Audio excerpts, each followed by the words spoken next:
Hello and welcome to Gifted Underachievers, the podcast for mid-level creatives with delusional ambitions. In this segment, we talk about the minor leagues and how to get out of them. Is there a clear trajectory in the arts like there is in organized sports?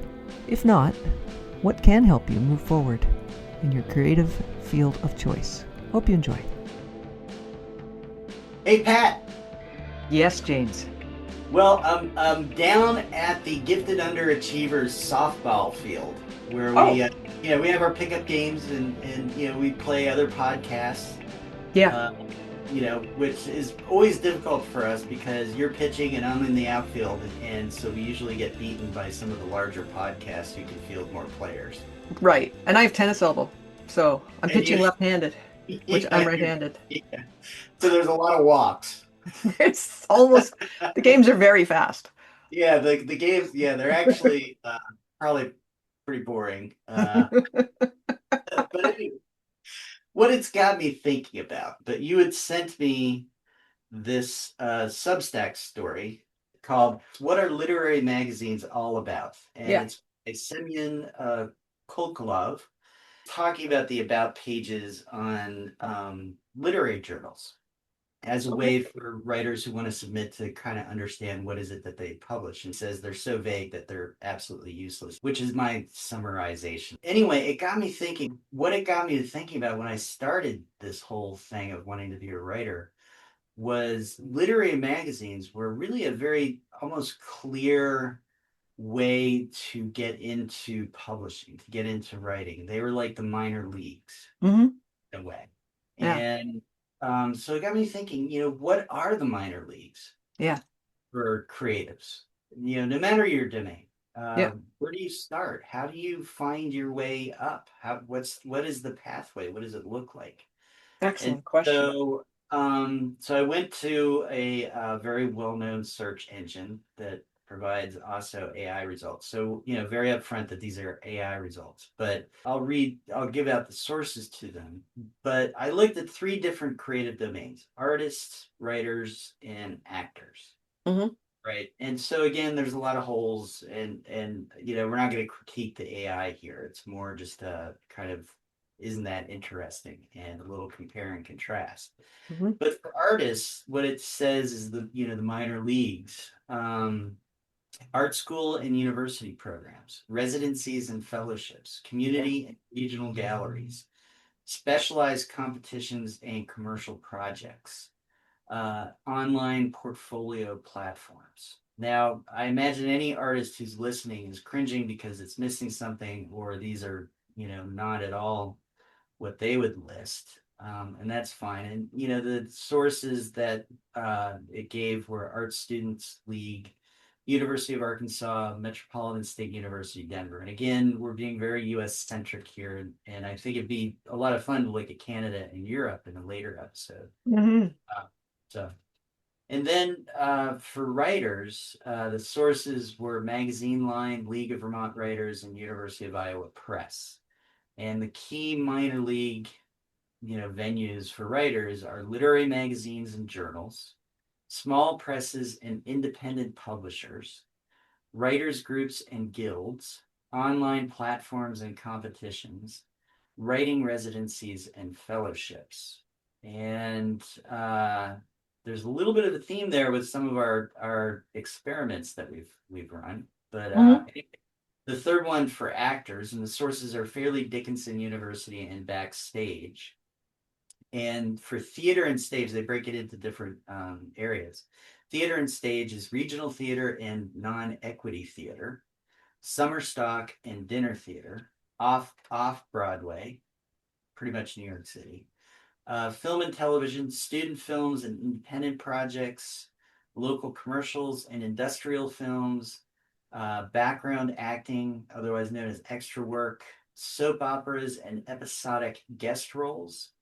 And then it says training and education, conservatories and acting schools, improv groups, and then it goes into regional markets, non Los Angeles, New York City.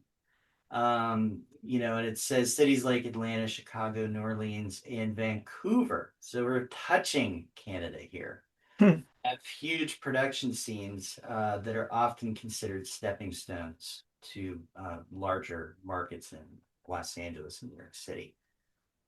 So my initial thought is there's probably a lot of holes in this, and because we're writers, we know more about it. So when they said literary magazines, I don't think that's as true as it used to be, or as solid as it used to be. It still does, I mean, I can't imagine there aren't agents who are not reading Paris Review or Missouri Review, trying to, find somebody who's got a good idea that can then be turned into, a novel that'll sell. But I'm curious, looking at this big picture, what are you thinking? Well, I have to say, it was more of a feeling I had when I looked at this. I kind of interrogated it through the lens of, well, my first read was like, well, this is missing a bunch of stuff. But then you said, you know what, we're not critiquing the AI research here. So I started looking at it as, is this feasible for people with no money? How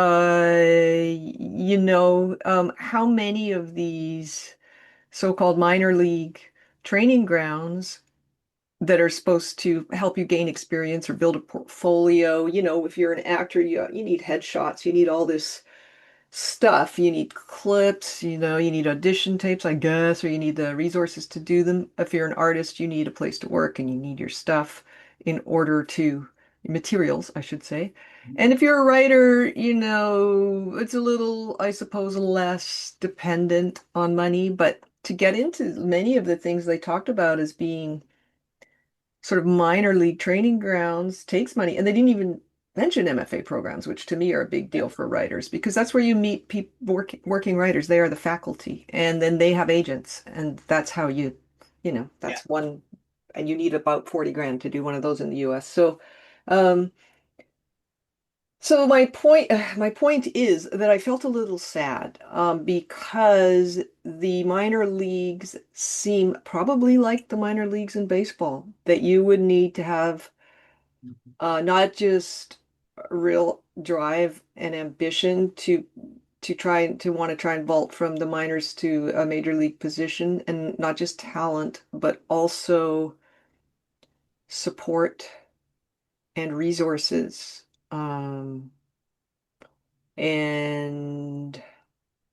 potentially access to larger centers where you can get this kind of training.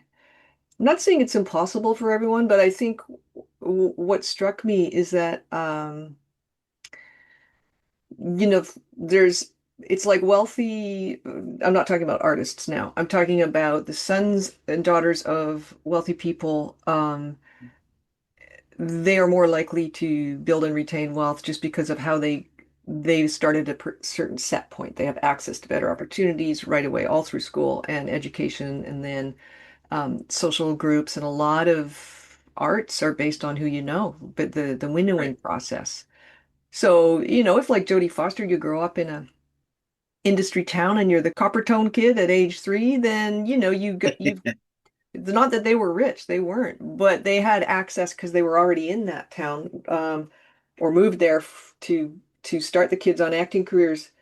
For most people, I think, or many people who don't live in these big centers already, or don't have the resources to get themselves there within a fairly early stage of their Mhm, life, like 20s, mhm. it's demoralizing, is what I feel. I feel a little bit demoralized reading about these being the minor leagues. And maybe that's true of sports too. If you're going to get into the Olympics, you need a really world-class coach. And to do that, you have to have access to really good coaches all the way Mhm. through your sports career, whatever it is. So that's how I feel. Yeah, yeah, no, I agree, and yeah, I mean, MFA is a big missing gap, Yeah. but because, and that's, MFA programs sort of, for writers certainly market themselves on their ability to get you connected, Yeah. right? Yeah. So it's as much what you're going to learn in the program, or what you're going to get from the program in terms of networking as what you're going to learn. Yeah. And so, yeah, that privileges a certain group of people. And then location, you're absolutely right. And it reminds me So I was living when I was younger up in the Adirondacks of New York, and a lot of New York City people come up there. And so I would run into people who were my age, early 20s, and they live in New York City, in Manhattan, and they had so much access to stuff, Yeah. right? It's like you ask them, what are you doing? Well, I'm working for this artist, I'm working for this person, I'm doing this. And it was all like big name, they're getting paid plenty of money. And once they got that first job, they got access to everything, Yeah. Yeah. right? And it And earned just access, no doubt. I mean, they had to yeah, go to New they're York to not get that. untalented, but Yeah. but boy, did they have access. Hmm. Like, I mean, it just flowed. And the thought, to me, the thought of living in New York City was like, oh God, I don't want Good to or do. bad? Not good. Not good? Oh, I grew up outside of Philadelphia, and I was very happy to not be there when I yeah. moved away. Yeah. Just it's just not. I'm not a city person kind of thing. Right. Right. But it's true that the amount of access that they had. But the other piece of their access was that they're because they grew up there, all of their school friends, all of their parents' friends, they just it was like network on top of network that Mm, they right. So for me, that was when I really started writing. I was like, okay, how am I going to break in? And literary magazines seemed like, the way to go. But they proved to be really, really hard. It definitely was a lot harder than I thought. And there was no real, to me, obvious entry point or hmm. place where you could work your way up. And so when I think of like minor league baseball, baseball is all about statistics, Hmm. right? Yeah. On base average, ERA, all these kinds of things. And so if you're a baseball player in the minors, you're really, really good, it's going to show, right? Yeah. You're out in front of an audience, you're playing, your stats are going to speak for you. You're going to get Right. drawn up. Oh, yeah. Whereas for I think creatives in general, there isn't that same sort of ability to generate stats around yourself and have that minor league working your way up from AAA to AA and those kinds of Yeah. things. You know There's what? definitely people who shine Yeah. early on, but there's not that same, like I said, that clear entry point. I think that's a very telling point because when I think about it, so baseball, you start local, maybe in your school, and then there's opportunities in the community, and then you go to maybe regional or state or county or whatever, in whatever order the U.S. Mhm. works. I don't really know. And then up to the national, and so there's this based on the stats, there is a trajectory, a pretty clear ladder. And so you can work on your stuff because you know that it's all about your stats and your performance. It's not about who you know.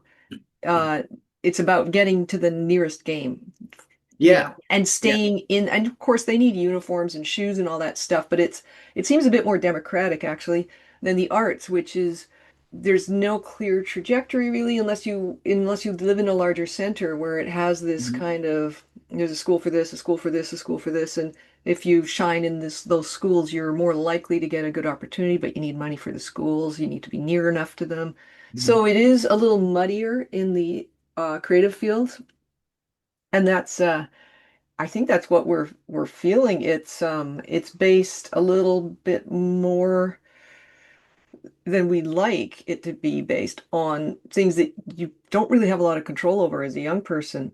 And we're not the Sour Grapes podcast. That's not our tagline. So this No. is, I don't want to sound like we're just like, oh, well, we weren't rich and we didn't live in the right place, so that's why we're losers. Because I don't think that way. I don't believe it for a second. I think people No. kind of rise to their level and they got to work their asses off and so on and so forth. But if you look at, I'm just thinking of Sharon Loudon's book, Living and Sustaining a Creative Life, her series. Uh-huh. And you read the little mini essays in there, artist after artist after artist, they had to figure it out. Nobody Yeah. figured it out for them. There was no clear path. And I think they're all visual artists in that book. Hmm. Yeah.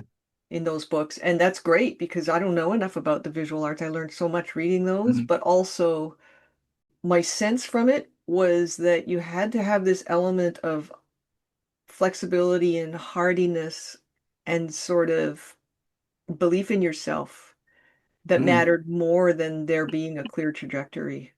Wow. I think you just hit it on the head. Belief in yourself. Yeah, maybe. Right. So this is not the Sour Grapes podcast because we're both earning very good livings as writers and editors, Yeah. right? Yeah. So we did find our way in. It's maybe Hmm. not what we thought we would end up as, and certainly haven't ended up. It's It's an ongoing. ongoing pursuit. But the reason why we've made it to where we've made it is because we believe in ourselves Yeah. and we believe in our skills and our capacity. And that's what comes through in that book too, is one, these people absolutely believe that they can do what they want to do. Hmm. They also have this overriding need to do it, right? Yeah. Like there's not anything else that they're even seeing as a possibility for their lives. That's a good one. And then I think the other thing that comes through in that book and other books too, like daily rituals of artists Yeah. and all that kind of stuff, is that there is more than one entry point. Though Oh, there does seem to be it does kind of coalesce around certain entry points, usually education or being in a city that has a good arts scene and getting really connected into it. yeah. Um, I think those are probably like kind of the two. Yeah. And then, if I was to think about it from being a writer, I know working for an agent, a literary agent, or working for a publisher, especially one of the big five, Mm. is a great way in because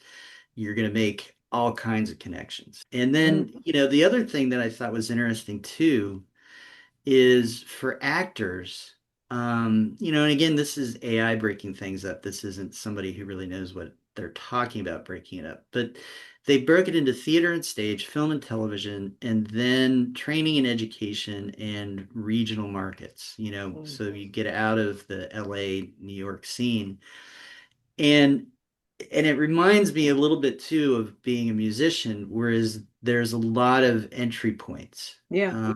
It's still unbelievably difficult. If your goal is to be the big theaters in New York City, that kind of thing, it's still unbelievably hard to do, but there's a Hmm. lot of entry points. Yeah. It's even Um, harder now with Spotify. but yeah, It's yeah, because they're not making any money. They're making a yeah, fraction of a penny off every listen, if they got even yeah. that. Oh yeah, and but you have, if you're a musician and you're, a gigging musician who's writing their own material, Yeah. you start out at local bars and parties, Hmm. and you can go through that route. And again, it's unbelievably difficult, but Yeah. I think like us, you can find your way to a career. Hmm. May not be the one you set out to do, but I feel like there's enough entry points that you can figure it out. Yeah. And there's this separation, though, between people who are privileged either by location or access or wealth or what have you. And yeah, they're born on second or third base kind of thing. Yeah. But, Oh, that's a good one. Yeah. but, the access points exist. Like you said, it really, really comes down to, do you believe in yourself? Yeah. Yeah. And I know it's a metaphor, but the thing about sports is you have a shelf life because there are no octogenarian Major League Right. Baseball teams. You're out by your 40s probably for most Mhm. people. And so the good thing about the arts is that you have your whole life to do them in. Yeah, yeah, you can do it, productively and profitably. I think there's a limit. There seems to be a little bit of ageism, For probably. actors particularly, yeah, for sure. Yeah, actors, absolutely. Um, where maybe the opportunities start to dry up a little bit, Hmm. and your ability to, to really, really kind of make it, probably decreases. But there's definitely examples of people who do. Yeah. Um, But yeah, I'm wondering, it makes me want to ask you, how much did you believe in yourself when you started? Well, it's interesting because I never thought of writing as a career. I did not see myself as a novelist who just made money writing books because I was so convinced that my work was kind of shitty. You know, like I had to learn how to write a novel by writing a novel, and I did that four Mhm. times before I even showed one to anybody. Well, the first one I did show, and then I was like, "Oh, this is a bad novel." So, yeah, so but I'd already been published once by accident with that first 3-day novel contest win, and so I don't consider myself that typical. I really liked my first career in the conference industry. Mhm. And so I think my belief in myself was actually a little muted.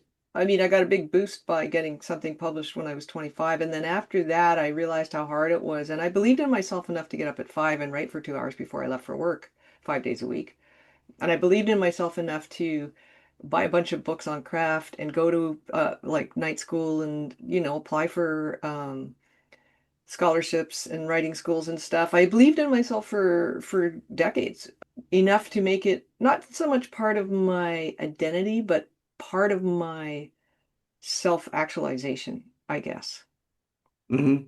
And then in my 40s, I believed in myself enough because I couldn't work conferences because I had kids. I believed in myself enough to go borrow a bunch of money off my home equity line of credit and do an MFA in the US because I just was tired of Mhm. writing shitty novels. So I guess all the way through, I've actually just thought I'm only here for however long, 60, Right. 70, 80 years. I might as well learn how to do this one thing that really grabs me. Yeah. Yeah, and that's much the same for me too. Hmm. I was at a point in life where it's like, okay, you got to shit or get off the pot. What are you gonna Yeah, do? Wanted to be a writer. This is it. right. How old You are know, you? gosh, probably Yeah, 30-ish, something like yeah. that. And I had graduated college by that point, but I was definitely of a bent where I was waiting for life to start, Mm, right? I sort of I didn't like consciously think this, but it was almost like I was waiting for somebody to open the door and say, right. "Here you go, life, this way. Come Yeah, along." yeah. And that doesn't happen No, exactly. unless Yeah, somebody forces you, you have somebody forcing you through a door. yeah. And yeah, I reached the point where it's like, oh wow, this is how old I am, and this is what I've wanted to do since eighth grade. It's either now or never. I got to do it. Yeah. And I didn't really see a lot of other possibilities spreading out in front of me. Yeah, exactly. Yeah, and I just had a very sort of logical process where I was like, okay, if I want to be a writer, there's freelance writing for magazines because those Mhm. were a thing back in the day, Yeah. and journalism. And I tried Mhm. both at the same time, and journalism, the door opened there Yeah. really easily. It's And so so I went. interesting.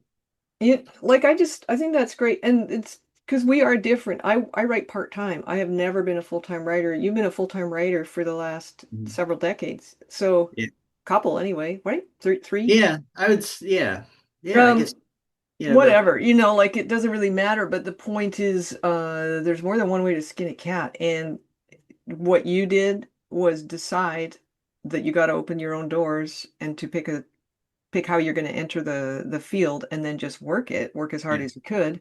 And for me, it was just this background hum in my life since I was 25 or earlier maybe because I entered that Hmm. contest at 25, but I must have liked writing or I wouldn't have entered a fucking novel writing contest. Hmm. Um, and just I just always wanted to do it because it made my life better. Yeah.